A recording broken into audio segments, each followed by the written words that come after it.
relatively relaxed up front. Carlos Rodriguez, who had a disappointing day, sits in 6th, 17 minutes and 36 seconds behind Mark Cavendish. Celebrated by Christian Prudhomme, who signals the 35 stages that he has won. But a record, as we heard Adam talking about this morning, that potentially might not be out of the reach of Tadej Pogačar. Should he win another stage today, potentially the time trial tomorrow as well. He's already on 15, and he is very young indeed.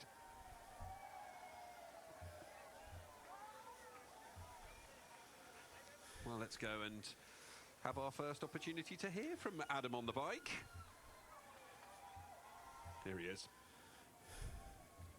Hello and good morning from a beautiful and very sunny and very hot Nice. It is gorgeous here. You can see the fans on the road. The peloton's just going back down that side now. We're still in the neutral zone, but it is a wonderful day for a bike race. I've never seen so many fans out on the road, apart from when the Tour de France came to England, obviously. But it's going to be a fascinating day today. The big one for me today is Tadej Pogačar. I personally think he wants Mark Cavendish's record. So I think for him, he might try and win that stage today. We are just turning the corner now, as you can see. But as I said, I think Tadej Pogačar is in hunt of Mark Cavendish's record, and he will go for another stage win today. It's going to be a beautiful day. I went for a beautiful run next to the seaside this morning. I am just loving life for this final day on the motorbike for me. Back to you guys.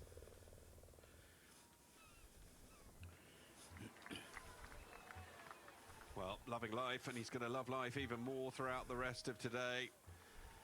It is spectacular. It is beautiful. La Vie en Jaune, the Tour de France in Nice for this historic concluding weekend to the 2024 edition of La Grande Boucle. And with that in mind, let's go and join our commentary team. Today we start with Robbie McEwen, and first, Carlton Kirby. What a stunning day, and what a stunning leader of this race we have. Tadej Pogačar taking himself into position this morning, just coming up alongside Biniam Girmay, giving him a squeeze on his left thigh. And then up came the King of the Mountains man, Richard Carapaz. Did exactly the same on the other side. I think they were just testing the man to see if he was real. Yes, he is. And this is a really tough day up ahead of us. So much on offer. And indeed, we're dwelling on whether Tadej Pogačar, in predatory mode, will just go for it again. Thinking the long game, of course. He's been busy writing the history books, and he wants every chapter to have his name at the top. And so far this race, it's kind of felt that way, hasn't it? Absolutely beautiful part of the world, a stunning day, virtually no wind, at least at the beginning, but has a habit of blowing up a little bit later on. But it will be a storm that starts us off, and that will be a certainty. There's going to be a hurry to get into the breakaway, especially for those who are starting to think about their positions overall. Well, we'll be scratching our heads wondering how this is going to go. Who's going to control the beginning of the day? Mathieu Jorgensen, brilliant work by him, vaulting into the top 10 yesterday with that spectacular second place behind, of course, Tadej Pogačar. And that's something to protect. Indeed, so many very close at hand. Giulio Ciccone sits only 3 seconds down. Tell you what, let's find out what the great and the good think about today's prospects. Well, after stage 19, no changes in the predictor standings as everyone picked Tadej Pogačar. Ilenia stays on top, but as you know, no one can pick the yellow jersey again today, so we'll have an interesting stage to come.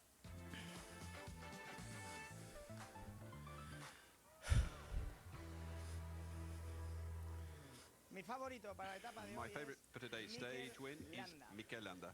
I think he's eager to take advantage of this opportunity to create a gap with João Almeida. He knows he needs to gain some time in order to take fourth position on the GC standings, considering that tomorrow's time trial will suit João Almeida better. He's always been retained by his team, but today I think they'll give him some liberty. So my favourite, it's Mikel Landa. Así que mi favorito es Mikel Landa.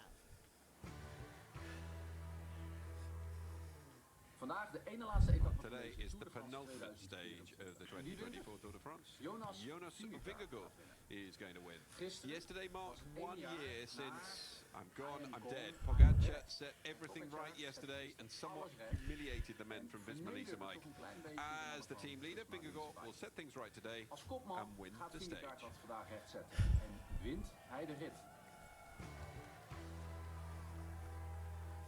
We have arrived to Nice.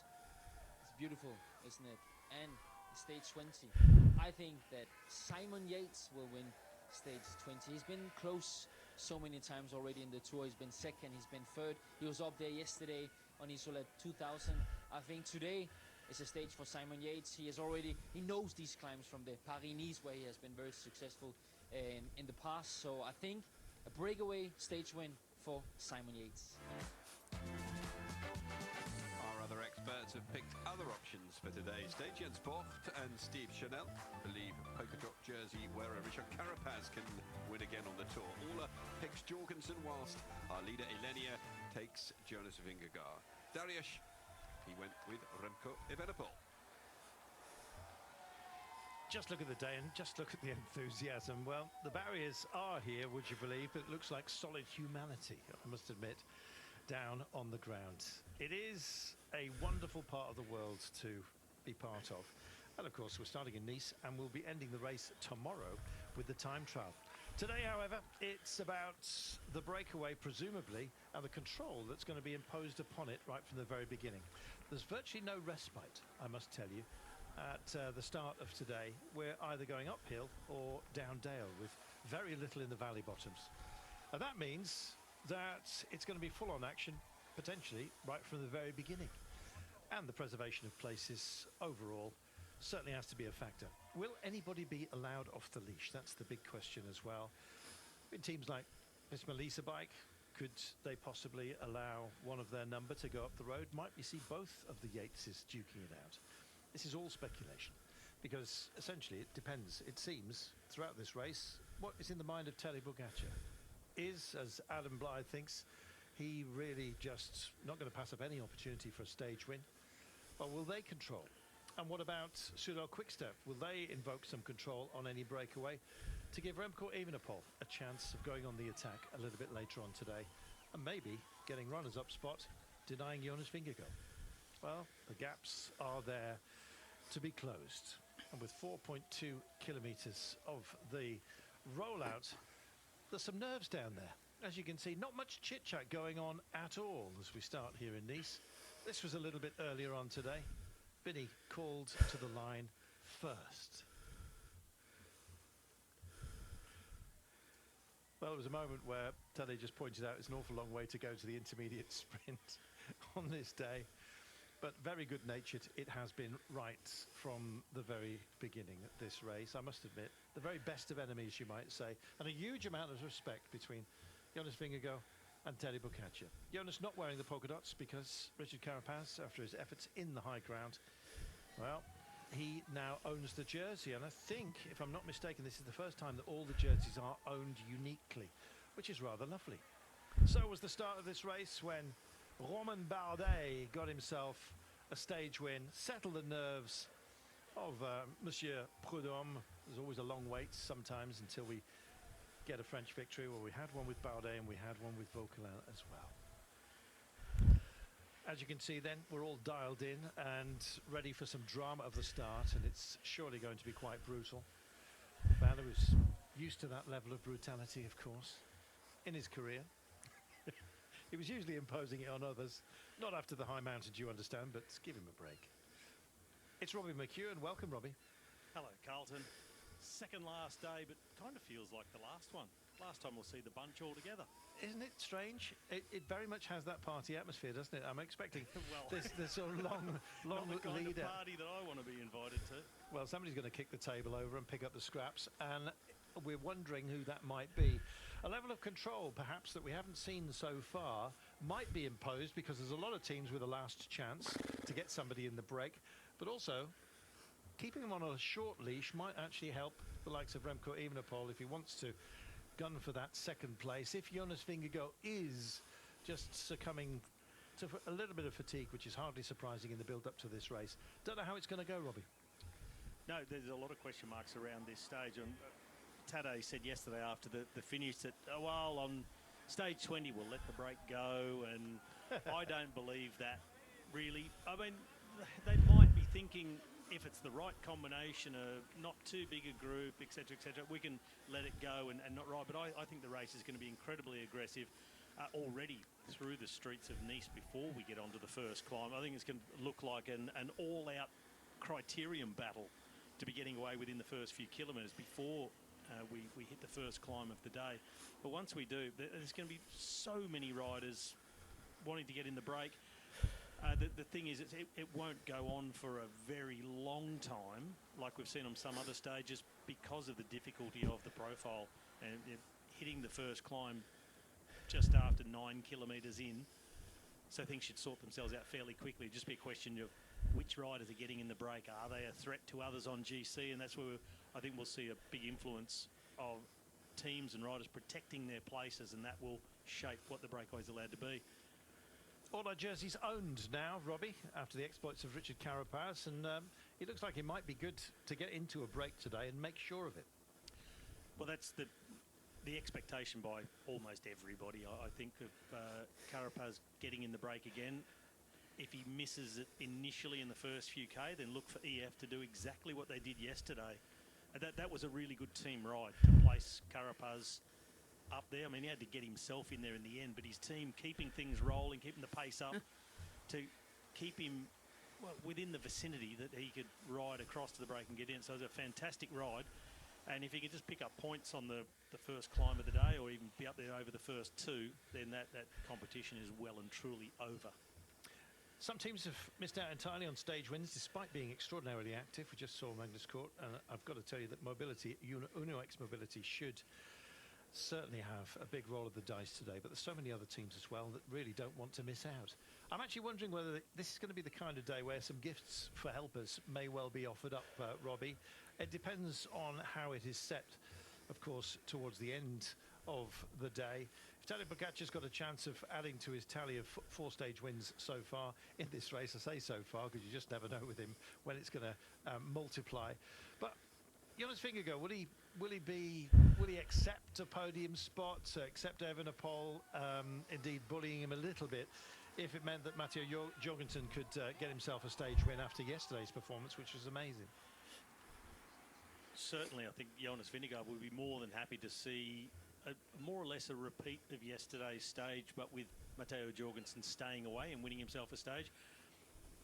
It seems now that Jonas has resigned himself to finishing second. I don't think he'd be overly worried about Remco Evenepoel riding him out of the wheel on this stage. You do never know. I mean, a bad day is only ever around the corner. But he should be able to defend himself for that second place. And, you know, whether Jonas finishes second or third doesn't make a massive difference at the end of the tour. Of course, you'd rather finish second, but the real battle, what he really wanted, well, that's gone now. Huge mountain day, very much an homage to the Paris-Nice. It feels familiar to those who love that race, Robbie, excuse me. Carl. There's a ghost in the house. Well, I mean, it really is an homage to what is now the final day of Paris-Nice. In years gone by, it was a time trial over the Col d'Ez like we're going to see tomorrow. For some years, and I thought that was a beautiful finish, was a road stage that finished on the Promenade des Anglais.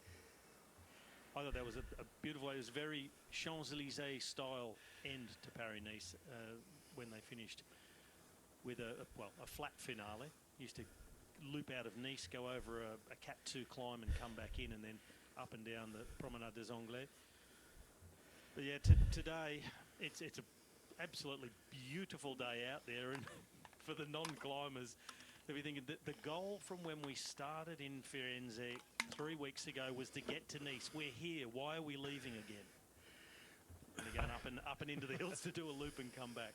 I think that's probably why it's got that atmosphere about it, Robbie, that you were talking about. Well, if it's nervous and we're on tenterhooks at the moment, then I imagine that this is going to get extraordinarily pacey right from the very beginning. We are heading into the hills. It's a double phaser on our first climb of today. It has a little bit of a kicker, downhill run within the test of the climb. So it kind of This has got to be like 220.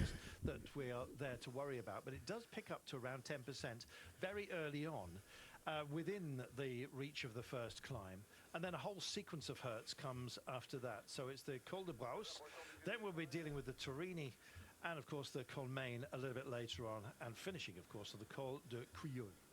Here is Christian Prudhomme. He's in a very happy mood until now, and I'm not surprised. It's been a great race.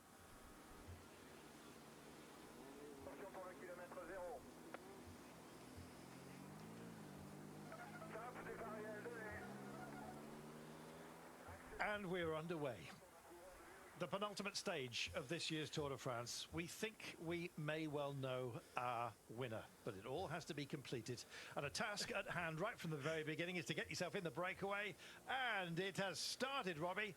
This is going to rock and roll all the way to the very end of this short 133 kilometres with 4 mighty testing climbs crammed within that distance. Well, we're back to what we were seeing in the first week of the race, or the first half of the race. Jonas Abrahamsen, first man to attack the Norwegian from Uno X, rode quite a few days in the polka dot jersey, the full regalia, the polka dot shorts and the whole lot, and he's back on the attack as first man to go today. Chris Jules Jensen, he's been infiltrating the breaks over the last few days, always making the early move. But you can see behind DSM Firmenich Postenel, they'll be hoping to get Romain Bardet or maybe Oscar Onley up in the break. In fact, I think on a day like this, anybody you can get in the break, you say, okay, success, we've got one in there. There's no doubt Romain Bardet will be thinking of bookending this Tour de France. And no surprise at all to Uno X Mobility getting extraordinarily busy. How much policing of this is going to go on is anybody's guess, but EF would like somebody at least up the road, maybe as a foil for Carapaz. Well, they've got Nielsen Paulus just went. Bissiger is tracking this move by, it looks like, Julien Bernard, and kicking off again behind. So it looked like it was just pausing. Richard Carapaz there in second wheel of the peloton, in the wheel of the Ineos rider. So, you know, EF, you can already see what their plan is. You know, make sure they got someone in it, but also just drag Carapaz back to the front all the time, put him in a position to then get himself in the break. And you know, I think preferably they'd like to get it to the climb before things really go and split. That's the best place for Carapaz, just to join the breakaway. Well, we haven't got much of a reach before we actually get to the foot of our first climb. The road is actually already picking up, as you can see. So we're already dealing with a false flat. And if you look further back as well, the foreshortening of the camera, or the elongation of it, I should say, as Abrahamsen kicks on here, and the whole of the tongue of the Viper starts to reach out towards him here. 3 kilometres in, it's already been breathless. This may well be a very fast day, not the longest. In fact, it's our shortest road day, save for the time trials in this year's race. So everybody wants to take on the first test immediately.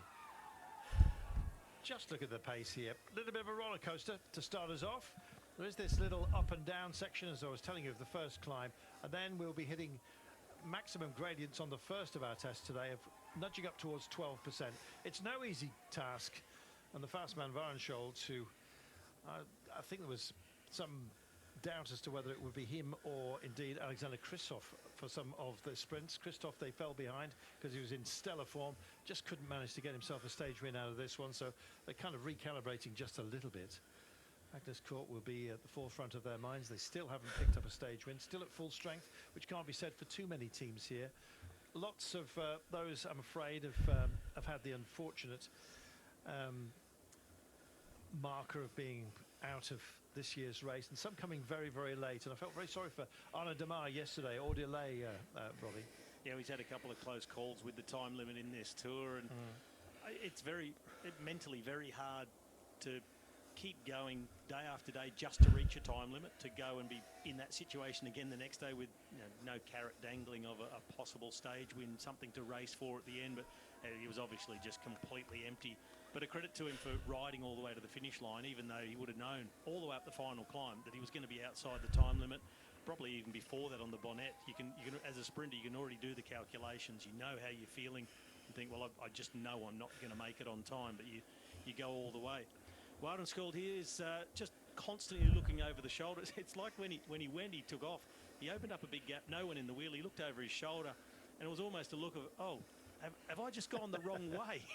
It's a strange one, isn't because it? there's no one's followed me, but he's got a teammate coming across now, re-accelerating. It's Magnus Kort with a fading mustache. And going again. Yeah, he's only just dyed it as well. I don't know what he used. Meanwhile, of course, former world champion here, Rui Costa, also coming along for the fun of it at the moment. Looking back to see who's bridging over for Movistar. No, Gaviria, who's been very, very lively during this race, but sadly no longer with us.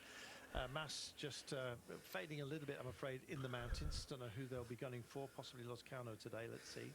The Chateau de Bayet. Something for us to ponder very briefly, John, as it's all kicking off. Yep, this is originally from the Savoy region. The barons of Bayet founded their estate in the 18th century, and this was built in 1873 as a tribute to Agnes Rossier de Bellay, now whose houses the boutique and tasting rooms. Very nice.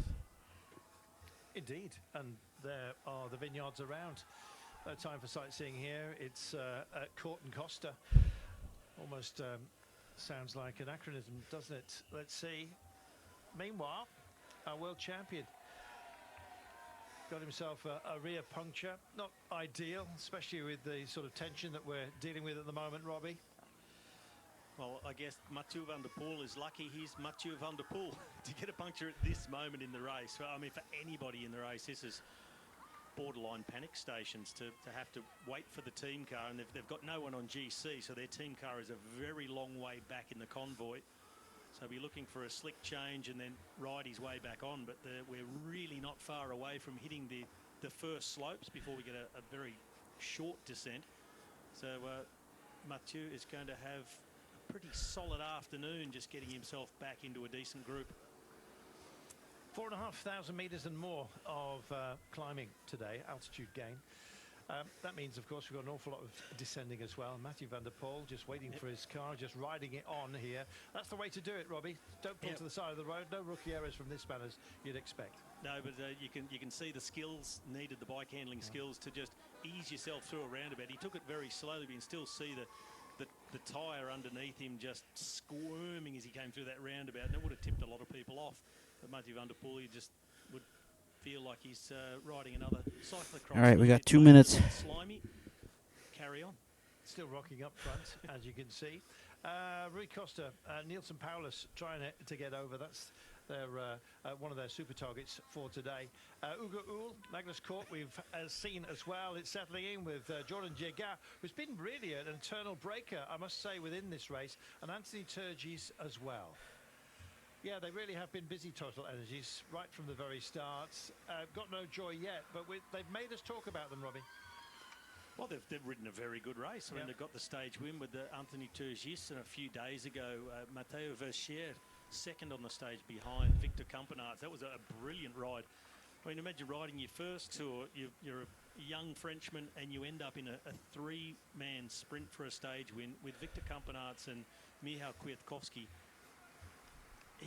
We saw him crying after the finish in the wash-up, and after he finished second, as an incredible chance to win a stage. But I think as a team, they have accomplished what they would have dreamt of coming into this tour. They've also got Steph Kruss, incidentally, on GC, sitting in 15th place. So a top 15th GC, stage win, young rider going close as well, being in a lot of breaks, good on Total Energy. Yep. Hope Jagat gets something out of this. Stage 9, the gravel stage, going the way of Turgis.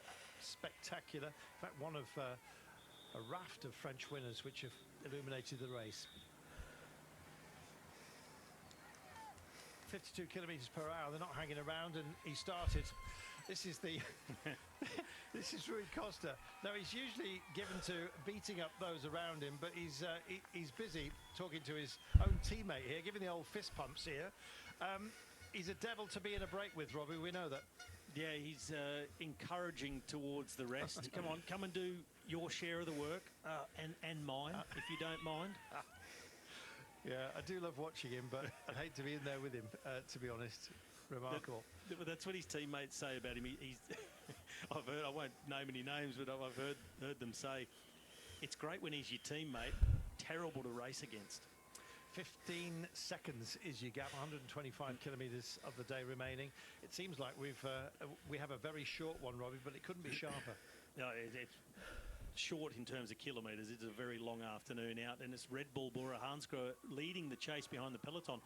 Jai Hindley went with the move when Rui Costa went, and I don't know quite, I couldn't identify why. Maybe it was just legs, but he left a gap, and I think it was when Søren Wardenskjold went to sit up and Jai Hindley went in the wheel, and suddenly they were gapped. He never got back, and he's from being right there, they've now missed the break. This actually looks reasonably solid just because of the numbers of the quality of the riders who are up here. Turgis, a stage winner, Magnus Cort, of course, Ugo Uhl, Nielsen Paulus and Rui Costa. Goodness me, that's an engine room, and it's going to take some reaching out to. How much policing do you think is going on here, Robbie, amongst the GC players? And by that I mean those who are gunning for a top 10 spot. None just yet. No police on GC, as you can see down there. Red Bull Bora Hansgrohe leading the chase. GC teams are nowhere to be seen at the moment. I even see Dylan Groenewegen riding towards the front, give himself some drift room once we hit the climb to get himself into the gruppetto. But yeah, the GC teams, like UAE, the first one of them is in around 15th wheel, Tim Wellens. So they're just letting it happen at the moment, as UAE so often do. In this front group, incidentally, we have 4 riders who are already stage winners in the Tour de France. Anthony Turgis, of course, on stage 9 of this race. Rui Costa has won stages in the past. Ugo Uhl in Foix a year ago. And Magnus Cort. Guys who know how to get it done. Exactly. Well, those who know how to get it done are just following on as well. Hoping in on Remco Evenepoel. Big day for him.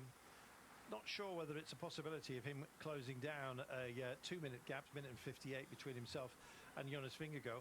But he will give it a go. You can be certain of that. 10 seconds is your gap at the moment as we hove over the stunning hills around here. This is Carol. Maybe a hard S, I'm not quite sure, in these parts. John, beautiful. Yes, it is. I would go for the hard S here. I think Carros Castle, originally built in 1156. First occupant, Mustang de Carros. Welcome back, everybody. Just dwelling on some spectacular sights at the moment. Stage 20 of the Tour de France. Destination Col de Couilleul, and 132.8 kilometres only. However, crammed into that, over 4,500 metres of altitude gain, and we are already climbing. We're on the approach to our double-phase mountain, the Col de Braus, and we've got ourselves a quality breakaway, but just a handful of seconds. Being policed as it is by Red Bull Bora Hansgrohe, team, of course, hobbled by the exit of both Primož Roglič and indeed Alexander Vlasov. So, Jai Hindley, that would be something. That would be a heck of a story, and one that would make you smile, Robbie. Well, there's been a lot to smile about in this race. We see now a counter-attack coming from Red Bull Bora Hansgrohe. This is Jai Hindley, who I mentioned before. He was right there in the move initially with the man who's in third wheel, Søren Wardenskjold, and then just, I think, let himself get a bit tripped up, just missed the moment. But the peloton, well, no, not coming back to the break. This is Anthony Turgis. Bernal here, Carapaz just waiting for the move, and suddenly decides that he's going to go with Sean Quinn. Well, Geraint Thomas hooking it in here. Sorry, Carlton. Geraint Thomas riding off into the gravel. Well, you've got to find a way round. We were warned about narrow approaches to this by Hannah Walker, who's been doing some brilliant work on our behalf. on the ground, and there's an argument here. It's all not going to work. They're accusing each other, co-accusing of not doing enough. Man did more than enough in this race. Well, there's been a few, hasn't there? This is where the gruppettos, do they start already, Robbie? Yeah, starting already. You're better off, rather than go in the red and blow yourself up and not be able to join the group, you might as well be the group and then ride your way forward. So you see Victor Kampenart's pacing Arnaud Delis, Jasper Philipsen here on the back of the group. Jared Drisner's number 1, 2, 4, the other man from Lotto Destiny. The Aussie, who I think has done fantastically well to get himself through the tour, at least to this point, and I think he'll get through today. Really nasty crash in the same fall that claimed Primoz Roglic with his injuries. Drisner's fell on his backside, basically on his tailbone on top of the gutter, and he has struggled incredibly in this tour just to get through, so good on him. Musée Matisse, specially built, John, for the great man. Yes, and the previous chateau that we were looking at, just sort of into Carol's Castle, is now the International Centre of Contemporary Art. Lots of art in this area. So you have the museum to Matisse. Lots of people will have owned a Matisse poster in their student days, probably emblazoned on the wall. That is the centre of all of his greatest works. It is indeed. There's a beautiful Matissean chapel not that far away from here as well. If you ever go, he did a lot of applique, so scissor work, I think it's fair to say. They give you a large pair of scissors and a piece of paper and say, go on, then you have a go. Very difficult, I can tell you. You can also nip your fingers. Nobody's managed to nip off up the road just yet. It's a concoction at the front. And because of that, we're not quite sure who is going to be the saucier today. The ultimate, indeed, accolade of any chef in France is to call them a saucier. It's where we get the word sorcerer from. And John will be telling us about what magic he's conjured up out of the oven a little bit later on. Marco Haller. Well, yesterday, as we watch riders already struggling, Robbie, last man home that is still in the race was Mark Cavendish. He times it brilliantly, doesn't he? Well, it's all calculation, but also riding at what is effectively your maximum output all day for that distance. And you know, if you're not sick or not injured, you should be able to just go inside it. And as you'll see a lot of sprinters do, and Mark has talked about this a lot, and we've been doing this for many years, you don't use unnecessary energy to be too far inside the time limit. If you know you're safe, you can ease off and cruise to the top, and you just save that little bit more for the next day. Anyway, we're into the phase on the climb. Richard Carapaz in third wheel. We've seen this before. Mathieu van der Poel.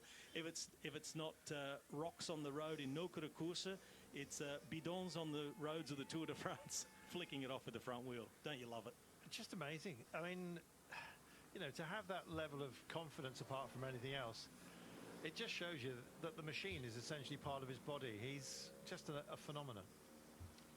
Oh, an incredible bike handler as well as just a phenomenal athlete, and he's in a way used this Tour de France as a really tough training camp, if you like. He's done the lead outs for Jasper Philipsen with great success. Took them 10 days to get there, but they did it. But Mathieu van der Poel, he's completely focused on the Paris Olympic Games. He'll ride one more race in between now and then, which is an exhibition criterium, I believe in Roeselare, straight after the Tour. So Carapaz up towards the front. He's got a wingman with him as well. And if you thought that the hunt for mountains points is eased a little bit, then think again. He wants to make absolutely sure of having that jersey at the end of this race. And well, now's the time to start adding to your account. We're on a Category 2 test. Not the biggest test today, but if you can get over the first two, then he is uncatchable, I believe. In that competition, he did himself all kinds of favours by assembling the big points when they came his way, Robbie. He's done exactly what he's needed to do at all points in the race. He started his charge late for the King of the Mountains jersey, but by getting himself into breaks and then starting to focus on it and then taking major points yesterday. And I'm not ignoring these beautiful shots of these hairpins, but as we go up the climb, it gets even better. But I was just looking at the composition at the front of the race as we see a split now, so a move getting off the front, and Matteo Jorgensen is in it. I think there was also Nicolas Prodhomme of Decathlon AG2R but definitely Matteo Jorgensen has followed the move by EF Education first. So he's up the road and looking for redemption after yesterday. Well, might be tough though, Carlton. He's in the top 10 now. Yeah, he is. So he's going to be marked out. You can be absolutely sure of that. In fact, he sits only 3 seconds ahead of Ciccone. Santiago Buitrago is 10 seconds outside of the top 10, so a little bit further adrift of Ciccone. So a lot to fight for. But Jorgensen, if this is an homage to Paris-Nice, Robbie, it must be roads that he's familiar with. He'll be 100% familiar with these. You know, lives and trains around here during the cycling season. I'm not saying he's from here. He was second on the final stage of Paris-Nice behind Remco Evenepoel, but of course Matteo Jorgensen did that wearing the yellow jersey as winner of the race overall. That's got Lawrence de Plus has got himself up here as well for the Ineos Grenadiers. Tratnik as well. Already feeling the heat, Richard Carapaz. And metaphorically, in another way, I guess you might say, Mate Mohoric, who finds himself in the cars. Don't think he's got a technical problem.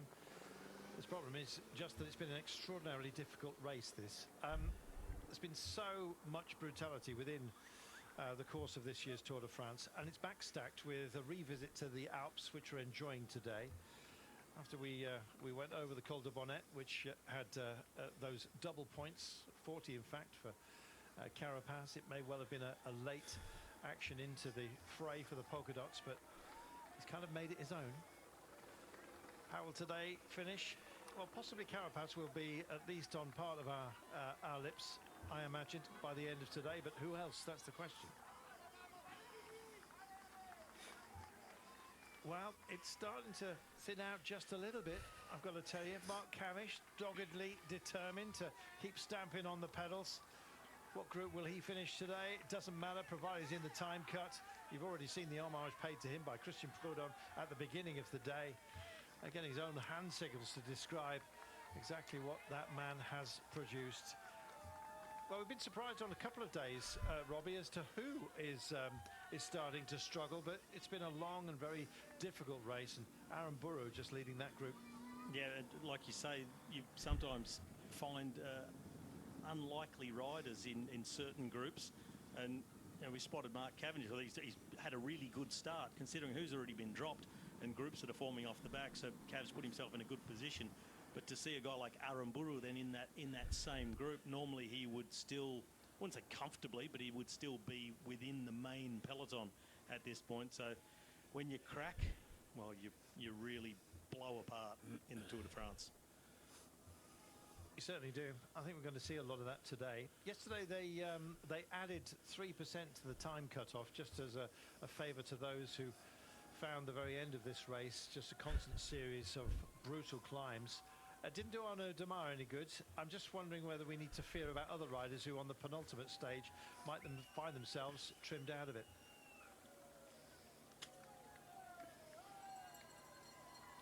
The green jersey is already at 1:07.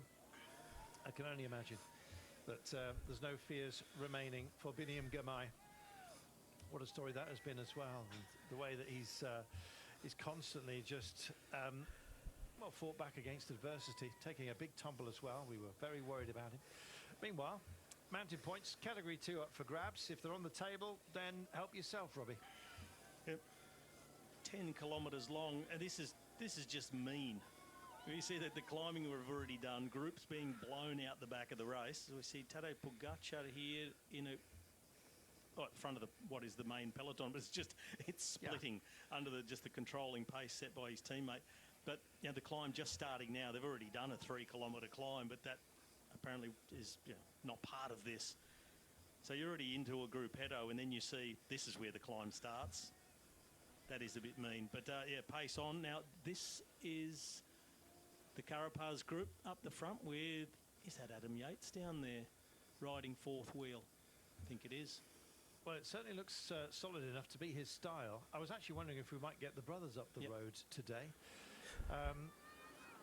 Adam versus Simon, you might have thought. Well, we were asking whether there might be any gifts being offered up, and Adam Yates, you know, he's been such a solid, there he is indeed, it's just been such a solid servant, that's what the contract says.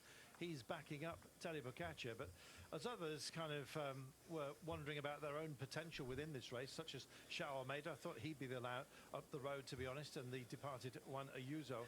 But Adam Yates has always been solidly in support of Tadej Pogačar. And you know what, if Pogačar's got a chance, having Yates up the road is a fabulous thing to have, but likewise, I don't think he'd be too upset if Adam went on and took himself a very well-deserved stage victory.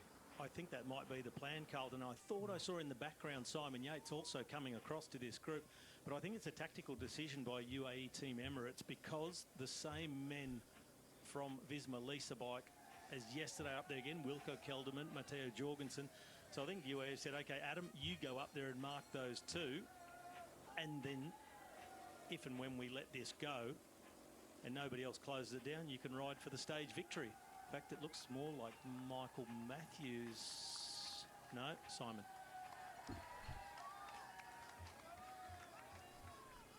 Well, 8.3 kilometres until we get to the summit, but they're almost sprinting up it at the moment as the conundrum as to who's going to be up the road continues to be revealed to us. Chris Juul Jensen, part of this group. Looking at as to who else just ahead.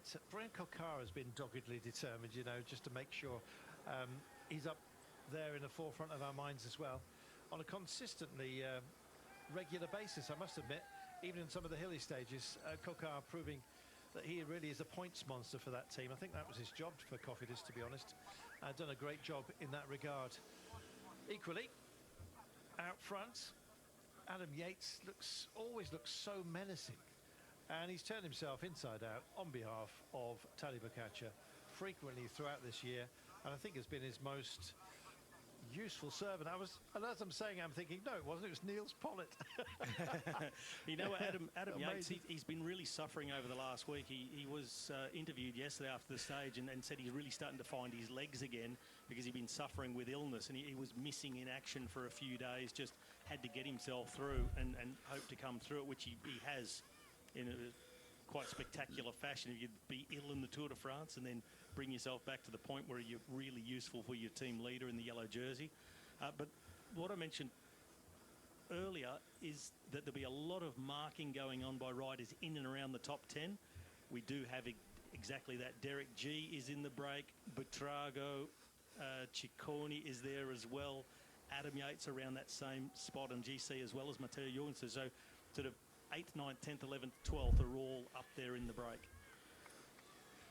Oh, it's getting hard. Ben Healy is a man who has, if you're talking about people who've turned themselves inside out, then Ben Healy is that man, quite frankly. It's such a shame for him that he didn't get a stage win. There's a couple of times that Sean Kelly in particular was thinking, gosh, it's going to be now. Didn't quite work out for him. Here we go, it's just starting to fracture up front. It's a big group of 22 riders, and as a result, they're kind of testing each other just now. And Adam Yates is now being traced, as you can see, by Richard Carapaz, who's just sticking on his back wheel as Kelderman sets the mark. They have Matthew Jorgensen and Ties Benoot up here, Jan Tratnik as well. Here comes Team Radio.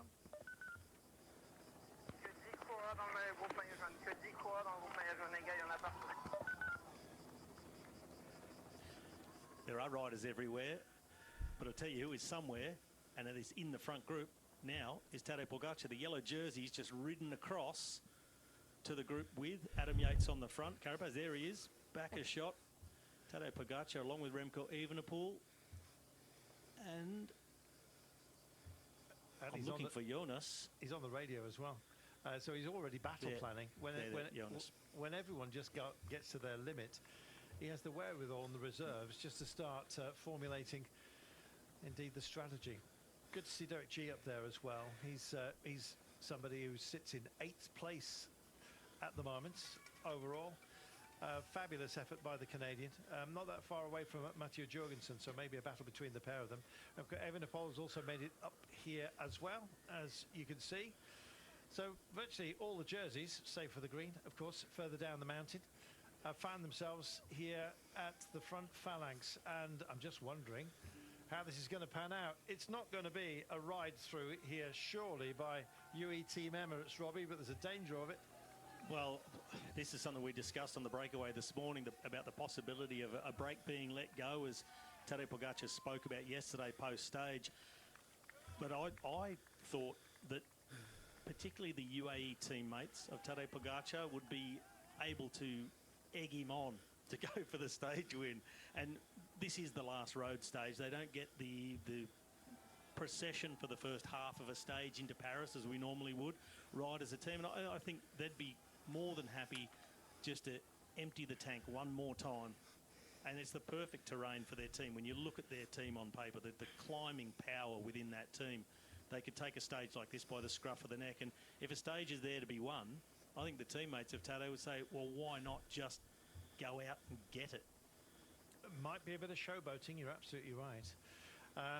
So a brace just off the front for the time being. However, with Tadej Pogacar in that chasing group at the moment, with a gap opening up, Kelderman and Amorai, their cards may well be marked. I'm not quite sure how early. Carapaz in there. I don't know whether Tadej Pogacar would be into offering gifts to a man who's taken control of the polka dots. It's not a jersey that Tadej Pogacar is, I think, particularly concerned about. But you know what? If the points are there, I don't know whether he'll be tempted to have a dig at it. Let's wait and see. It is Michael Matthews within this group, and it's, as you can see, a group of struggles at the moment. So there's a whole load of those down the mountain. Niels Pollitt looks like he may have got a day off here. I'm not quite sure. He's on the radio, however. He's wanting to know if they need him. There's no day off. It doesn't matter where you are in this peloton. There's no day off. Me? He's scrambling, trying to stay in touch. It's a really hot start to the penultimate stage of the Tour de France. It's 34 degrees where I'm stood, but it's a hot start as well because it's quite stressful. There's lots of road furniture, narrow roads into the base of the first climb of the day. But on the climb itself, I have to say, the road surface is excellent. And for the most part, it's a newly laid surface. There's several hairpins which rear up in quite some severity, to be honest, where it really will cause some riders some quite difficult moments, I think. The crowds here are excellent, and one rider in particular who will have a warm welcome. I saw Urshka Ziegart at the roadside. That'll be a nice sight for Tadej Pogacar to see his fiancée at the roadside. It will be a nice sight, to say the least. It's kind of felt like a bit of a family affair, I must admit, with the likes of riders heading off for the birth of his first child, with the proclivity, I think, of Jonas Vingegaard to call home before anything else whenever he finishes a road stage. Fiancés and partners everywhere. Never used to be the case, Robbie, back in the day. Not as common as now. I mean, logistics was always one of the huge problems, and the, so I guess you could say, the culture of the sport. It was like when you're at the race, you're at work, and it was treated as such. I'm not saying it's a bad thing now. I think it's a good thing. The accessibility of the race, riders can, if they choose to, have their families come and be at the race. But it is a logistical nightmare. You can't underestimate how difficult it can be to just go and visit the Tour de France. Getting around the place, the roads are a nightmare. Accommodation anywhere near starts, finishes, or teams, because everything's so booked up. Bit of a nightmare, but it's nice to see where we get those moments at finish lines, riders with their kids before the start, etc. Makes the suffering worth it, and there's plenty of suffering on today. There is. Enric Mas just rolling off the front of this group that includes Tadej Pogacar. Adam Yates was there. We were thinking, is he allowed off the leash, or is he going to be used by Tadej Pogacar? And as if to answer the question immediately, he's joined by Max Soler. We have Chao Almeida there as well. And so, in this kind of group, do you really want to be with it at the end of the day? And Enric Mas has said, no, thank you very much. And so he's just rolled off the front at the moment.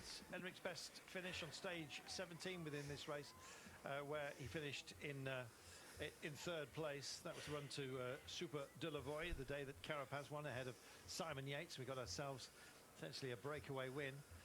Well, It's a big ask if he's going to go solo at the moment. Just bridging over, as you can see, to those who sit out in front, forming a trio. Yellow jersey. Yellow jersey of Tadej Pogačar. Just as that front group now starts to fracture a little bit, Marcus being sent out. This has been more controlled, Robbie, than I thought it would be, to be honest. I agree with you. I didn't think UAE would control quite this much, as we now get the Carapaz attack, followed by Matteo Jorgensen. Derek G, though, and this is what we talked about. As soon as Jorgensen was going to move today, now that he's ridden himself into the top 10, you're going to see the likes of G, Ciccone, Bertrago, Felix Gull all try and be there, because everyone wants to shore up their positions. Of course, we've still got the time trial tomorrow, but they'll be fearing Matteo Jorgensen in the time trial as well. So everybody's sort of protecting their little plot today, and that's why Jorgensen's not getting the freedom that many might have expected. It just, you can't underestimate what it means to these riders after all this suffering the last 3 weeks, what it means to them to have a place in the top 10, and you don't want to lose a spot you work so hard to get. 21 average miles an hour. Just showing that he's worthy of these mountains points. So he's riding with those who would like to get a bit of a gap. So he's essentially saying, look, I'm not a passenger here. I'm going to do some work. And in some of the more sterling twists and turns of this climb, he has actually added to the impetus up front. Mas just trying to bridge. It looks like that group may indeed start to come together. There's a group with Romain Bardet, which is detailed as the third group here. Romain Bardet, today you could see the reflections of his face on the Christian Prudhomme, our race director's car window. He was so determined to at least be part of the story today, but there's so many, I'm afraid for him, who feel exactly the same as Mas, Tax, Kelderman and Amarai up front. So, Vingegaard with Pogačar and Evenepoel. Fabulous group of riders with Richard Carapaz, all fracturing behind, but there seems to be a little bit of cohesion regathered as they bridge over to each other. So 3 up front with a handful of seconds back now to those who will chase them. It says 14. And here's those last day you were talking about, Robbie. Absolutely spectacular. Yeah, what a beautiful road to look at. It would be beautiful to descend. Less beautiful to climb on a 30-plus degree day like this at the end of 3 weeks of really hard racing. So, you know, you have another acceleration now by Giulio Ciccone with Richard Carapaz, Marc Soler tracking that one, Jorgensen in his wheel, Derek G. Though you've got all of the top 10 just amazing, battling each other, attacking each other. I think it's been a good move by Enric Mas. He's down in 20th overall, an hour and 5 minutes behind Tadej Pogačar. And a guy who's been second 3 times overall in the Vuelta a España. A good move, but just the action behind is just limiting any gain they can make. But we should get a really nice aerial shot soon of all these hairpins on the Col de Braus, and should contain nearly the entire peloton weaving their way up it like an army of ants. No surprise to see Giulio Ciccone. He's only 3 seconds in arrears of Matteo Jorgensen overall. Well, here is the aforementioned. We expect to see Simon Yates battling it out with his brother. Hasn't quite worked out for him, Robbie. No, not at the moment. I mean, it's been such an intense start that you choose your moment to make your move, go across to the group that you think is going to be the one. You put yourself in the red zone. Okay, 2 minutes. Have the likes of the UAE team with Tadej Pogačar shutting everything down, and it resets. There's more attacks from riders in the top 10, and you find yourself on the back foot like Simon Yates does at the moment. But I'm sure he'll settle into a rhythm and just work on clawing his way back, and then see if he can just reset himself. Time for us to welcome into the commentary position Sean Kelly. Sean, it's been a brutal start, and already Tadej Pogačar making a big statement. This could be a lot deeper into this day. I know it's a short one, but it's been a sharp start, hasn't it? Yes, well, I think this was always going to be a sharp one, and every day seems to be sharp. And the terrain here, you know, gives an opportunity to a lot of teams and a lot of riders try and get into the breakaway and see will they be allowed to get away with the advantage to go all the way to the end. But we can see the way, you know, the groups are chasing each other, riders chasing each other in the meantime. You know, not getting a big advantage, but it's causing mayhem. We can see the riders that are already distant in the earlier part of the stage And this is going to be 111 kilometres of a fight. If it continues on out front, which it does look like it will, it's going to be a big, difficult day for all. And what a way to finish this Tour de France. And this is going to be a torture day for the guys who want to be inside the time limit again. Look at that picture. It looks like a game of Frogger. I must admit that we're going to hear from Adam Blythe in a few moments' time, who's busy plying his trade up here. As you can hear the cicada at the side of the road as well. We'll get the thoughts of Adam, who's on the bike for, I guess, the last time, and I don't think we'll be in the time trial So we tomorrow. have some problems with the satellite near the airport at the moment, so there is some misconnections with the feed. But I think today Tadej Pogačar wants a stage win. He is after that record of Mark Cavendish's. He has said already he wants to be the most successful cyclist ever, and what would make him the most successful? Being in that lead, beating Mark Cavendish. So today I think UAE are just going to hold it together, and Tadej Pogačar is going to go for another stage win, and that's why we have got the bodies all over the road today. It's chaos out here. Thank you, Adam. Said from the very beginning of the day that in his mind, Tadej Pogačar, of course, he wants to write pages of history, and he's already, Sean, according to Adam, on the prowl for Mark Cavendish's record of 35 wins. It wouldn't surprise me if it's within range for Tadej. Baby. Well, when you look at the way he's chalking up stage wins in races, and this tour again, the way he's performing here, this is going to be a day he has to follow here for the moment. He cannot just, sit back and leave the race go away from him. So he's in the position where he needs to be for the moment. And it'll be interesting to see as we go further into the stage what the UAE team will do, because we still have the most difficult part of this stage to go. But yeah, it's definitely a one where it's playing into the hands of a rider like Pogačar, who's in such great shape. Well, I'm trying to work out just what he was doing there. If he was trying to give a message, if he's giving a message, or looking down and see what groups are where and check out the damage. Then he rode himself all the way up to the front and onto the wheel of Richard Carapaz. And that would make Richard Carapaz extremely nervous, seeing Tadej right up to his wheel. And he'd be thinking, oh no, is he going to go and contest these points for the KOM? what I loved as well is that the guy with the bottles there saying, these aren't for you. He said, no, I don't want a bottle, I'm just looking down the mountain. The guy in the bottles, I don't want to give you a bottle because it'll ruin my video and I'm getting you on film. Yeah, exactly, hilarious. Oh gosh, to have the wherewithal to do that is something absolutely outstanding.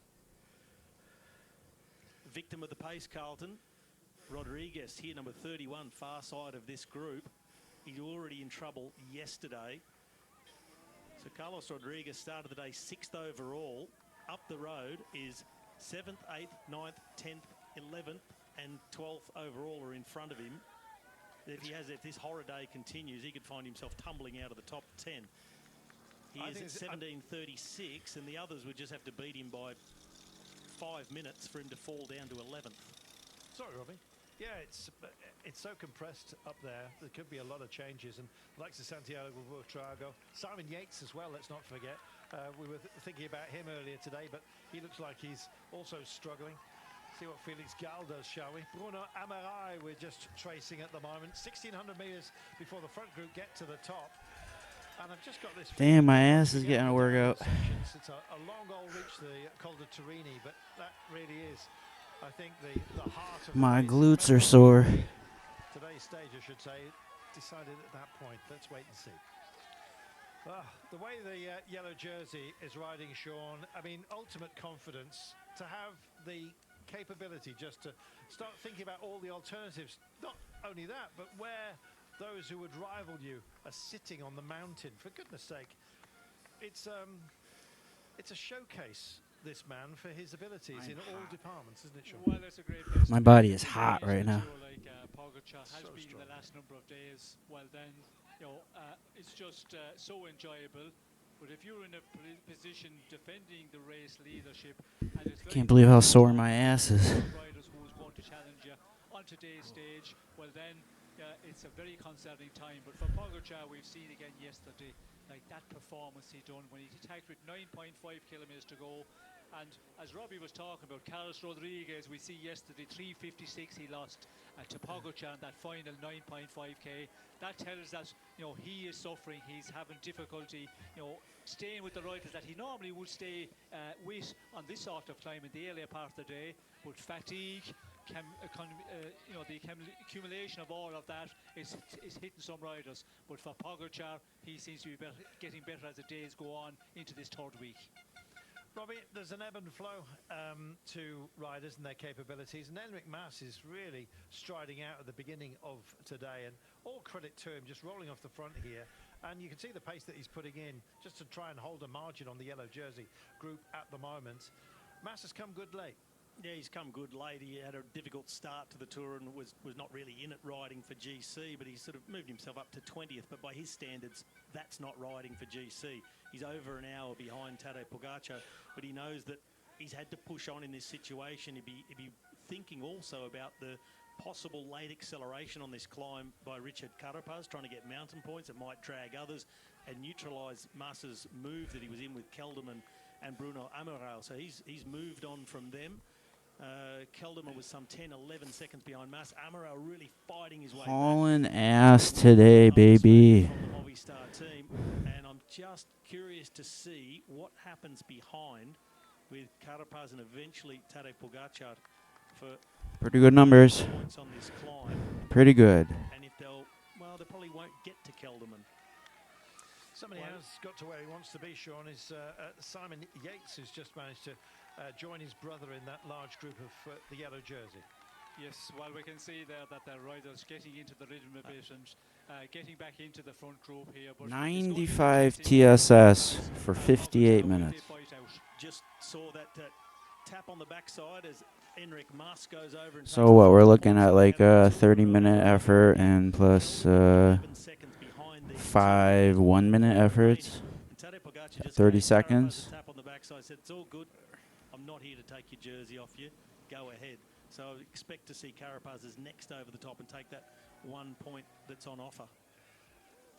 Well, here we are within that group at the moment, and Carapaz riding centre of the road, and they're calling him through. How nice is that? That was Pogacar as well, just said, look lads, I've had an agreement with Carapaz, let him go through. And the team indeed just showing their power, but also their gentlemanly side to allow him here.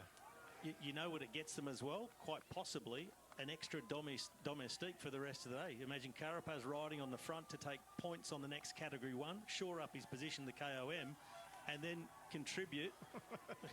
Return the favour. Jorgensen. Oh. Now then, there's going to be words. He's riding over, he wants a word. Sean. Well, what a turn up there, because Jorgensen, where he is in the classification, he's only got, 53 points. So, what's the point in sprinting here? And you allow the man, who wants the maximum points here as we came over there. And, yeah, I think Carapaz was maybe a little bit too sure he was going to be allowed to take it and nobody else contest. And, yeah, this is going to create a lot of problems here. But, yeah, a nice one from UAE to allow the points available there to be taken. He's just poked the bear. He's really irritated Carapaz, but it'll also irritate Tadej Pogacar and his team. And they'll say, you know what, Visma? We're going to make sure you don't win today. This is setting up a rampage by Tadej Pogacar. Just coming into that left-hander there, I'm not suggesting that anyone's taken anyone to the barriers, but certainly showed his upset there, Carapaz. Goodness me. It's not over till it's over by any means, is it, Sean? No, it's never over.